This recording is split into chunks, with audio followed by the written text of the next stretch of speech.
साथ इस समय बातचीत करने के लिए जुड़ चुके हैं केंद्रीय मंत्री अनुराग ठाकुर, जो कि इस समय उधमपुर लोकसभा क्षेत्र में डॉक्टर जितेंद्र सिंह के लिए प्रचार कर रहे हैं। अनुराग जी, गृह मंत्री अमित शाह ने कहा है कि केंद्र सरकार इस पर विचार करेगी कि जम्मू कश्मीर से आफ्स्पा को हटाया जाए, क्या कहेंगे? देखिए, पहले देश की जनता को जानने की जरूरत है कि आफ्स्पा लाया कौन था।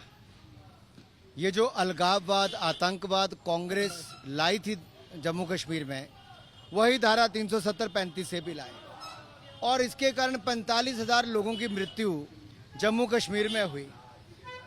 मिलिटेंसी के खिलाफ लड़ते हुए फौज को मुकदमे ना लड़ने पड़े, इसके लिए आफ्स्पा को लाया गया। और armed forces special power act, आज अगर मिलिटेंसी कम हो रही है, ख़त्म होती जा रही है, तो मुकदमे भी उस तरह से कम ख़त्म होते हो रहे होंगे, या फिर उस परिस्थितियां वैसी बन रही हैं जहां पर आफ्स्पा को हटाने की बात की जा सके। लेकिन अनुराग जी, एक समय ऐसा कहूंगा, धारा 370-35 से भी मोदी जी नहीं हटाया, शांति खुशहाली भी मोदी जी ही लाए, निवेश से लेकर पर्यटन को बढ़ावा भी मोदी जी की सरकार में मिला।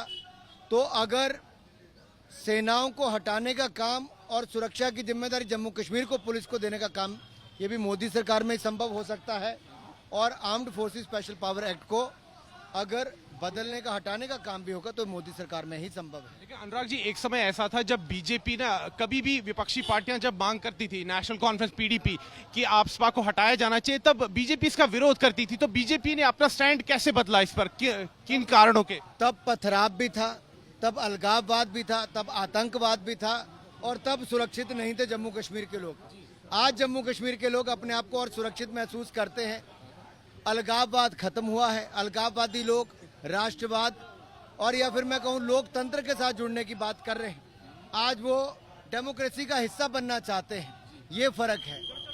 अमित शाह जी ने यह भी कहा है कि जम्मू कश्मीर पुलिस को ही कानून व्यवस्था का दायित्व पूरी तरह से दिया जाएगा और जो बाकी सुरक्षा बल है उनको धीरे धीरे जो है वापस बुला लिया जाएगा। निश्चित तौर पर जब मिलिटेंसी पूर्णतः खत्म होगी और इस तरह के संकेत हैं कि यहाँ पर और सुरक्षा और समृद्धता और संपन्नता और खुशहाली आ रही है, और जब व्यक्ति अपने आप को सुरक्षित महसूस करता है, आतंकवादी घटनाएं बंद होती हैं, तब वो परिस्थितियों में आफ्स्पा भी खत्म किया जा सकता है और हमारी भारत की सेनाओं को हटाकर जम्मू कश्मीर की पुलिस को ही केवल यहाँ की सुरक्षा की जिम्मेदारी, जो अमित शाह जी ने कहा, शायद उस दृष्टि से देने की बात। अनुराग जी, पीडीपी की अध्यक्षा महबूबा मुफ्ती ने अभी बयान दिया है। उनका कहना है कि वो इसका स्वागत करती है कि देर आए दुरुस्त आए, जो अमित शाह ने कहा है, लेकिन उनका कहना है कि ये जुमलेबाजी नहीं होनी चाहिए।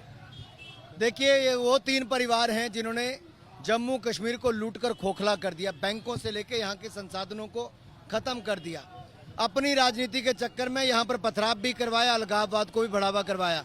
अब जब लोगों ने इनको नकारा है, लोगों ने खुशहाली देखी है, तब ये सीधे तौर पर नजर आता है कि छटपटा रहे हैं, इनके चेहरे मुरझा रहे हैं 3 परिवारों के, लेकिन जम्मू कश्मीर के लोगों के चेहरे मुस्कुरा रहे हैं। अनुराग जी, कश्मीरी पंडित समुदाय का कहना है कि पिछले 10 वर्षों में कार्य हुए हैं, लेकिन उनके लिए अभी बहुत कुछ करना बाकी है। मैं यही कहूँगा, हमने बहुत कुछ किया है, आगे भी करेंगे। भाजपा ने ही किया है, भाजपा ही करेगी। उनकी वापसी का कोई ब्लूप्रिंट तैयार हो रहा है? लगातार उस दिशा में कदम उठ रहे हैं, आगे भी उठते रहेंगे।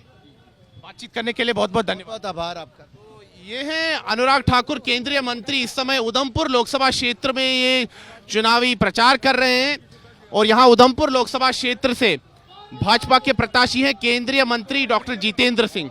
तो वो लगातार तीसरी बार यहाँ से चुनाव लड़ रहे हैं और देश के गृह मंत्री अमित शाह ने बहुत बड़ा बयान दिया। उन्होंने कहा है कि केंद्र सरकार इस पर विचार करेगी कि जम्मू कश्मीर से आफ्स्पा को हटाया जाए।